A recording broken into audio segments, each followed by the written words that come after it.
Hello, my name is Janice B. Gordon. This is Scale Your Sales podcast. Welcome to the Scale Your Sales podcast, listed number 9 of 42 best podcasts for every sales professional in 2021. I am Janice B. Gordon, the customer growth expert, recommended by LinkedIn as one of 15 innovative sales influencers to follow in 2021.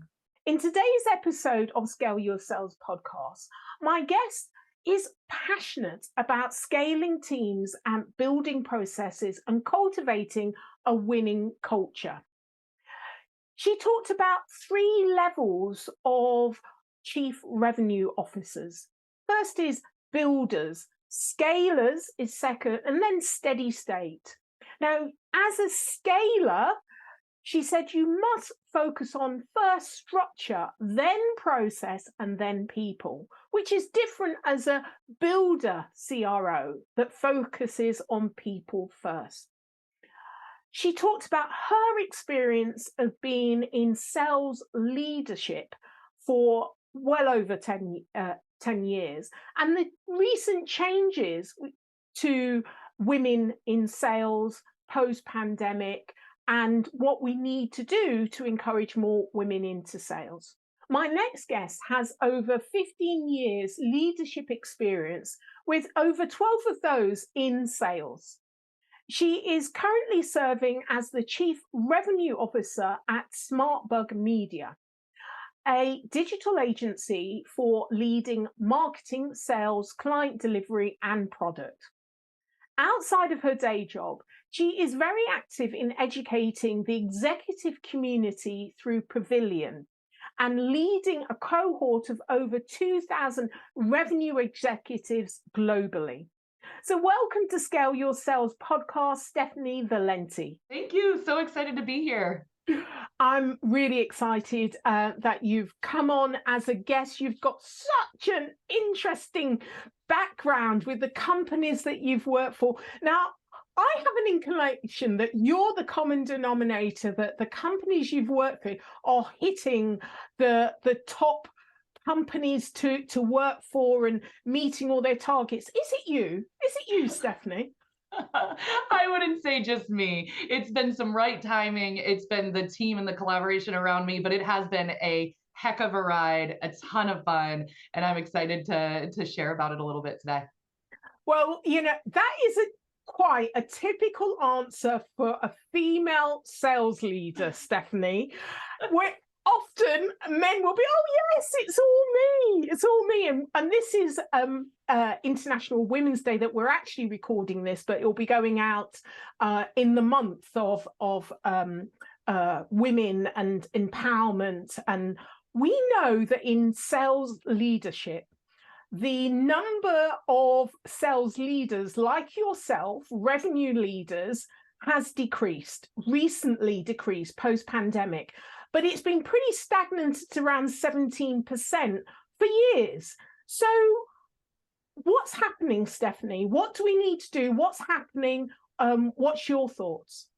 Yeah, I have so many thoughts on this topic. So, I think originally, if I even think back to, I'll share an example. My time at Very, I had walked in to their sales organization and it was nothing but it was all men. And everyone looked very much the same and graduated from very similar schools. And I immediately knew, like, that's not what makes a sales organization, but so that foundation right there is the problem. If we aren't hiring people in entry-level roles that give a good amount of diversity and female presence, then they're not going to have the opportunity to learn, which means they're not going to get into leadership, which means they're never going to hit that C-level. And so I hope that we are starting to get in a transition where if we look at the actual frontline sellers and even sales managers, we're starting to have an increase in female population, which will eventually make it to the top. But during the pandemic, a lot of people pulled back, right? Somebody needed to stay home and educate the children, and the women were raising their hands. So a portion pulled out. In addition to that, companies weren't growing. Well, at least some companies weren't growing during the pandemic. And so there weren't opportunities for advancement.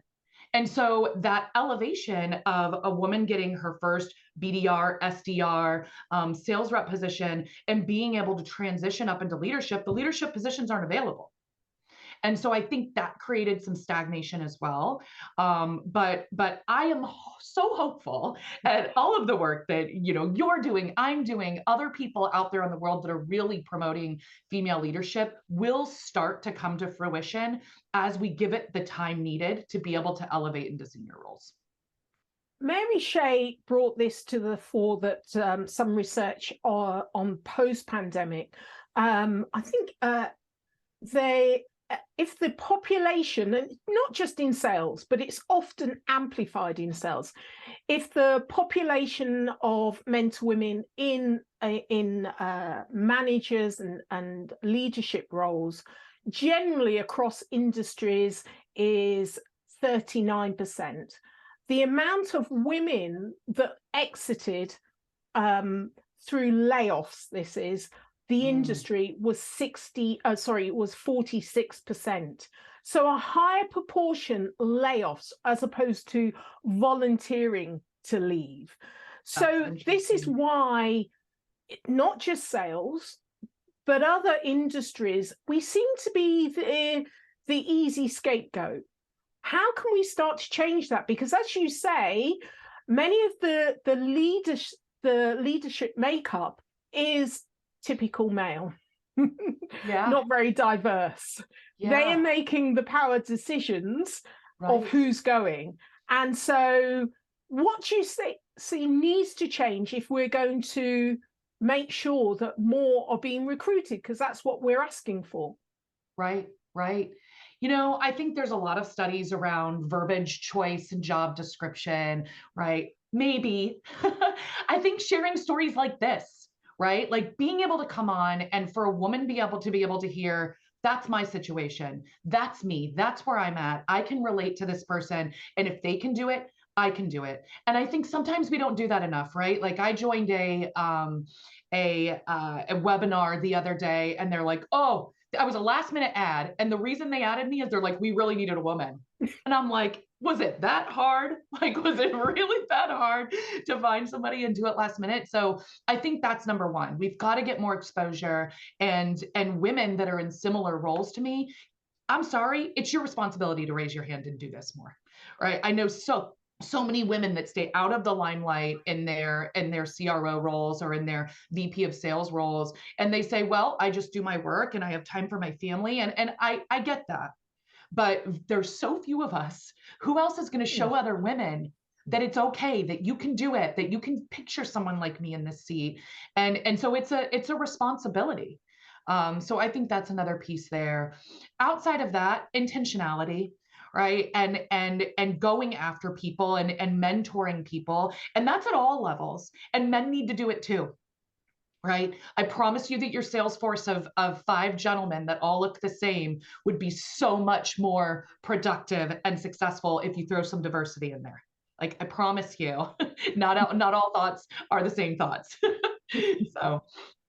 And, their customers are diverse as well. So it's just reflective, 100%. Of their customers. But I think there's a real challenge here, isn't there? Because as you say, it's your responsibility. I often say you've got to lift as you climb. So it's your responsibility to mentor other women through the ranks. However, we all know that women have more responsibility in their personal life. So now you're in a challenging role. Many more people are looking at you to make sure you hit your targets that you deliver, because you're in a minority, whether, female or, ethnic minority. And then they're putting more on your plate so that you now have to be the voice of the company. You have to mentor, you have to be on your game, and there is so much more on your plate, and a lot of that you're not paid for. All of that extra work you're not paid for. And then you have all of these extra responsibilities. Yeah. Women are getting burnt out by this, and ethnic minorities are getting burnt out by this. So as much as we want to do this, there's a real challenge there. You think, oh, if I raise my head above the pulpit, I'm going to burn out. What? And I know you've been there. You've spent 15 years in senior leadership. So how have you managed it? I don't know that I have. Like, honestly, I don't. I talk about this all the time. I think about, like, gosh, am I bad at overcommitting? I've really got to figure out how to not overcommit. I'm in community, and I got a note this morning of someone's like, hey, I looked at your CRO school and I need some help. Do you have 20 minutes for me? And what do you think I said? Yes. Sure. Sure. Right. And of course, that's not a paid opportunity, but you know what, I look at it like it's filling my cup. Like, it's what I love helping other people. And if they walk away and say, gosh, I am better at what I do today because Stephanie helped me with 30 minutes of her time, then it does fill my cup. However, you are right. It is a lot. And at times I am tired. Like, I am tired. And it does take a toll on, I have 3 children. One's in college, so he's not in the house, but the other 2 are here, and I need to make sure that I'm balancing what I'm giving at work, what I'm giving my community, and what I'm giving my family. And it is often out of whack. And so sometimes I'll look at it like a teeter totter almost, right? Of like, where did I spend my time today? And am I off kilter? And do I need to even it out so that at least I'm keeping myself sane and healthy? But with that, if people ask me, what is my hobby, Janice, I don't know what to say. Mentoring others, they're like, okay, right? I don't have a lot of personal time these days. Yeah.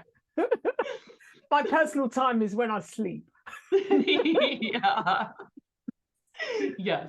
So talk to me about scaling teams. This is something you're really passionate about, building the team and creating a culture, a winning culture. Talk to me about that. Yeah. So I do look at, there's 3 types of truly, like, CROs. There's your builders, right, with nothing, and they have to build it from scratch. There's your scalers, and there's your sustainers, right, who are in big organizations and they have sustain and do a lot of change management and small tweaks. I love the middle, right? I love coming into something that was able to get to 50 million or even 100 million, and they're like, we don't know how to get to the next step. And that's where I am just so passionate. I look at it as a 3-step always, especially in scaling. This is not applicable to building, but scaling, you've got to do structure, process, then people, and in that order. And generally, this is a bit disruptive because what you find is in the builder stage, people do people, then structure, then process. And so you've hired all of these people based on some really special talents, but how do you get them to fit into a structure that's scalable, repeatable, right? And that's what a business is, right? It's an actual, like, repeatable process of something that can continue on past an individual. And so let me explain more about my 3. Right. So structure is truly doing a good organizational design, building boxes for the business, and really thinking about how should things operate within an organizational structure. You don't put names in boxes. You just build your foundation. Then you build the process in which those teams work together or those boxes work together. And then you put those beautiful people into the boxes at the end based on their skill sets and their talents. And so that is always the first thing that I do. And I even will write it on a Post-it and put it on my thing to keep my mind where it needs to be, because just because someone has an unbelievable special talent doesn't mean that they're in the right role anymore when you start scaling. I think that's really interesting. I have a diagnostic tool based on company data, their own data. It will tell you if this is the right person to recruit. It will tell you the people that you already have on your team, if they're in the right role. Often, they're not in the right role, so they can't not. succeed, and they're spending a lot of energy, and they're getting down about it. And so it's really useful doing that process of the structure and the process before you put people in it. So there must have been occasions where you've realized that people are in the right company, but the wrong role. How do you manage that process? Yeah. It's different in every organization I've been because our situation has been quite different. I will use an example of something that was quite drastic, right? I had a team of 40 people. They were doing a role in which there was no standardization, no true like job description, no standardization in salary.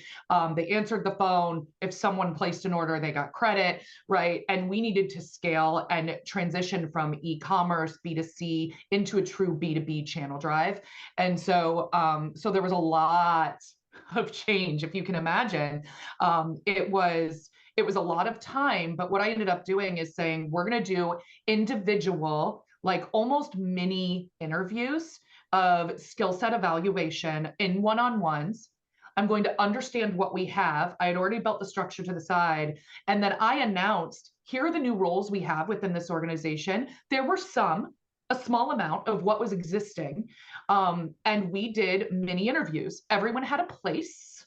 So this wasn't too scary. It was about, let's look to the future and let's talk about like how you can develop in these different roles and what they mean. And so we built something together as a team because I let them be a part of that process. There was a lot of change management that happened after, as if you can imagine. But I found that to be very helpful. Now that was larger scale. If there's one person and they are brilliant in the organization, they're intelligent, they're culturally aligned, they check all your boxes, but the role just doesn't fit. Sometimes it's really hard, especially if they're higher level in the org. Let's say they're a senior director or a VP or something like that. You don't always just have an extra couple hundred K sitting around that you can customize for them, right? So sometimes you can find it and make it work. And sometimes you have to have that hard conversation where it's like, you're amazing, but are you truly doing what you love within this organization today? And a lot of times it can be really healthy and really on both sides, right? But for that person too, because they come to the realization like, this isn't what I want to do. And can you help me find what I should do? And then you turn more, instead of leader and employee, you turn mentor and you help that person find their next thing. Yeah, yeah. I love what you have to say about the difference between building and scaling and how that you've reordered that. And people are often the difference between success and failure. So managing those people relationships is, and it's often the most time consuming, isn't it? Managing 100%. Those relationships. But unless you do, you're not going to have the success further down the line. So I wanted to switch it up a bit and talk about the other side of the journey we go on to revenue growth, which is in terms of the customer and the experience that they have. And I know you've got an example of working with a customer and helping them become more customer centric and looking at the buyer's experience to impact sales. So talk to me more about that. Yeah. So, and I can do it in the sense of, we just did this internally at SmartBug, right? Like we looked at our entire, it was huge. It was a rock for the entire company, right? So from finance to our creative department, to our sales department, to our marketing department, and all of client services. And what I found the most interesting is when the goal started of like, we want to map our customer journey, find the pinch points, and come up with solutions. It started with not including sales and marketing. And I came in and I was like, wait, what? Like, what is going on, right? Like, they are our first impression. It's our brand that is a part of the journey. And sales is the first person that has true like communication and FaceTime and rapport building. They're the first impression. Why in the world right? Would we not include them in the customer journey? So why in the world did that happen? Because I would imagine there's lots of other organizations where that has happened or will happen. What was the thinking behind that for that to come about? Yeah, because customer is defined post-sale.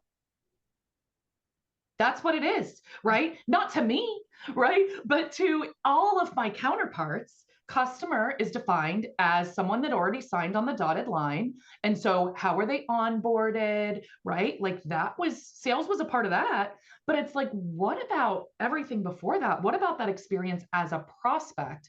Because the way I look at it is everyone out there can be my customer. And so I am going to continue to put the right face on, like make sure that we're getting the exposure. Prospect is future customer, and it's just not looked at like that in operational departments sometimes.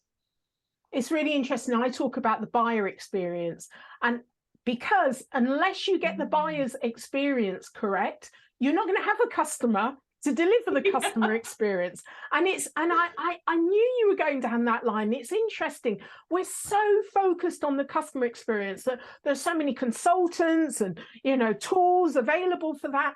But actually, what's the point in it? What is the point unless you start with the buyer's experience and that whole journey, not just a piece of the journey? So I love what you had to say. So you identify the journey that the buyers and the customers actually go on, and I love that you fought for that. Once you identified the pinch points, what was the next stage? Yeah. So we work on something called Quarterly Rocks at SmartBug, a little bit of EOS blended in through the org. But every single department had a leader of that rock, an executive sponsor. So they have to check in with me on progress on some of them. And then a team below them that are all coming up with ways to solve and implement this fix. So one example could be something as small as our customer onboarding from sales to client delivery feels clunky, and we're not always getting the most value. And here are some examples. And what that team has done is they've interviewed like 25 people that are involved in that process or have ancillarily seen like what's working, what's not working.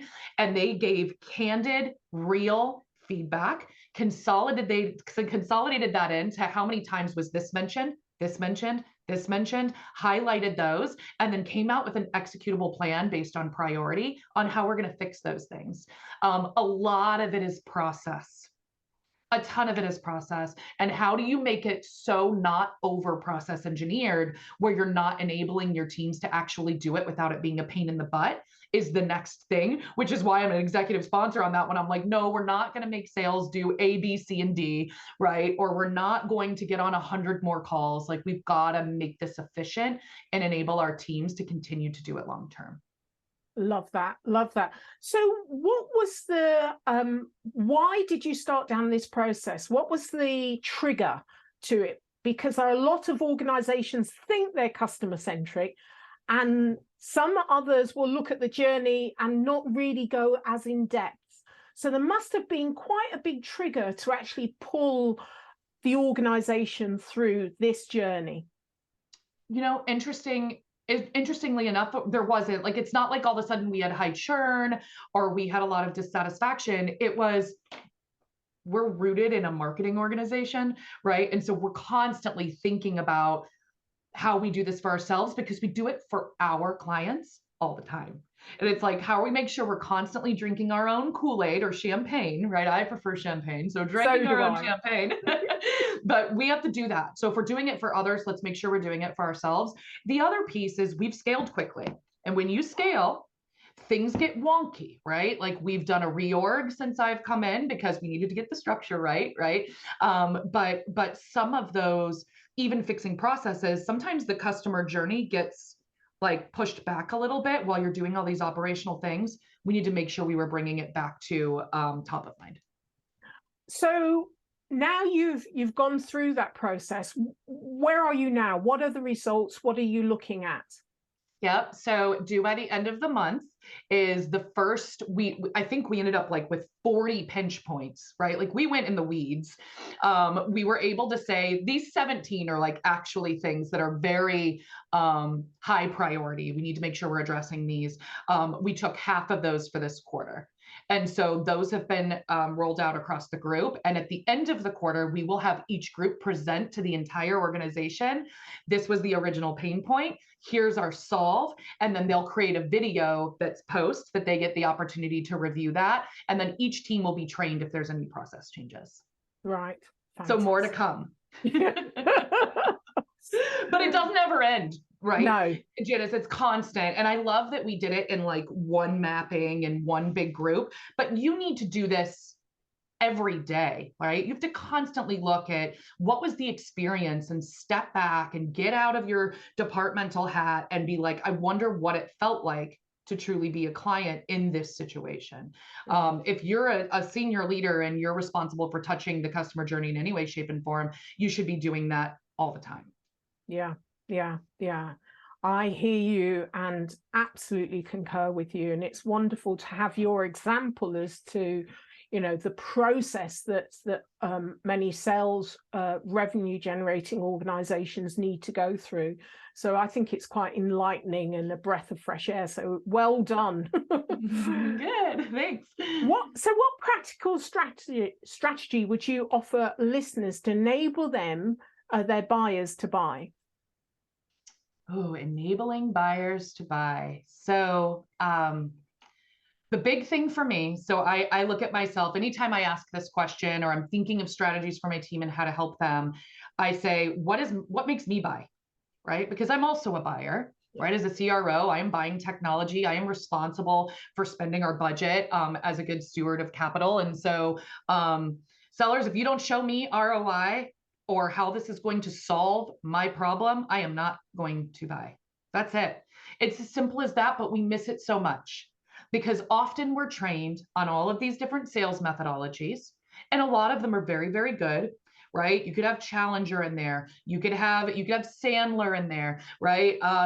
There's so many, Prescriptive, right? Medic, you go through the list, and they're great, but they don't teach you truly how to present ROI in an appropriate way. They get you to an emotional state. Maybe it's spin selling, right? They take that emotion, but what are you doing in your solution to show you told me that you were having a pain here? If I take that pain and I correlate it to ROI, I'm sold.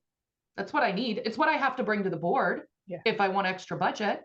And so if you can figure out, sales leaders, sellers, if you can figure out a very simple way to operationalize showing ROI for your product, you win. It could be a calculator. It could be something so simple, but you've got to figure that out for your team. And they cannot generally do that on their own. They need leadership support to show how do we get together or as a team to do this. Yeah. Love it. All right, Stephanie, if you're on a desert island on your own, what's the one thing you would take with you? Oh, I always answer this question with Costco. I would bring Costco. No, you can't bring a Costco. Look, I love Audible. It is my happy place.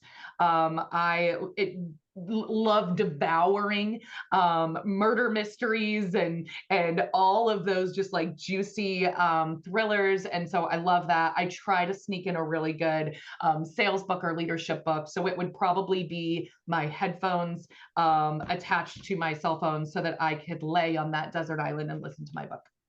Well, you know, I know you've got a lot going on there, so I think it wouldn't be such a hardship, really, isn't it? Having that time to go through Audible. You'll even can have the survival guides on Audible, everything. Totally. You'll be fine. Right? I know. I'll be fine. Stephanie, how can listeners get hold of you? Very active on LinkedIn. It's my social of choice. So please do connect with me there. I think it's just Valenti S. It's as my link. So please do connect. I will accept. I love having a large community to teach and mentor, and I'm sure I'll learn something from you all as well. Excellent, excellent. Well, this has been an absolute blessing. I've loved it. Thank you so much for being a guest on Scale Your Sales podcast, Stephanie Valenti. Thank you. This was so much fun. Thanks for having me, Janice.